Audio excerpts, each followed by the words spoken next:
conflict, exposition, culmination, and resolution. Once you have these 4 sentences, you can start planning your story on every level. You can design the standalone story. But if you want to break it down into chapters, an easy way to do it is with this 4-sentence summary. What's the conflict of the chapter, the exposition, the culmination, and the resolution? And that's chapter 1. It leads to chapter 2. So, okay, what's the conflict of chapter 2? The exposition, the culmination, and the resolution. And that leads to chapter 3. When you're ready to start planning each chapter, the scenes in the chapter, you can use the 4-sentence summary. Scene 1, what's the 4-sentence summary of that? And that leads to scene 2. You can even use a 4-sentence summary to plan an individual action. The most important moments of your story. A character makes a choice, they sign a contract, they say the word, yes, okay, I accept. Just the word yes, if it's important in your story, can have a 4-sentence summary that gives it thematic depth and power. That yes is going to hit the audience when it lands because you put a whole story's worth of organization into it.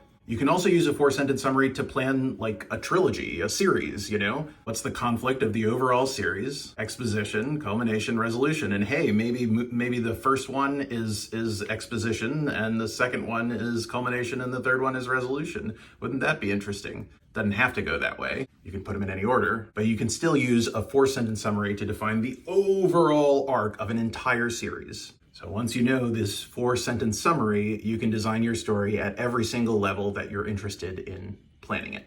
So now let's talk a little bit about how to connect the first story that you write with a sequel or a prequel or a midquel or whatever. How do you design 2 stories that connect together? Well, you do it with the resolution, because instead of resolving the objective entirely, you leave part of it unresolved in an interesting way. Maybe the antagonist isn't fully defeated and they're going to come back later, having learned a lot about the protagonist, and now they have a better plan to stop what the protagonist is trying to do. So the protagonist has to grow that much more in order to decisively defeat the antagonism. Maybe it's a cliffhanger. Maybe you're, being a storytelling jerk and, hey, this character's about to get this thing, but they also might fall off the cliff.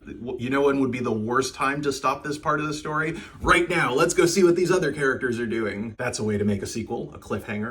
Maybe the protagonist just flat out fails to achieve their objective, but it's not in a satisfying way. They did everything right and it didn't work out, and the audience thinks they should have gotten it, but they didn't. We're not going to end the story there, probably, so we'll give them another try.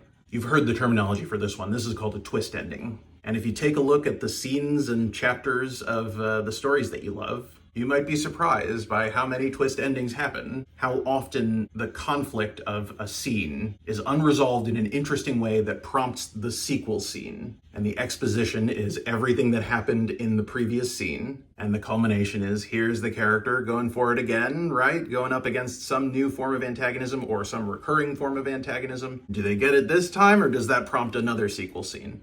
It's like building blocks. Once you know it, you can build whatever story structure you want.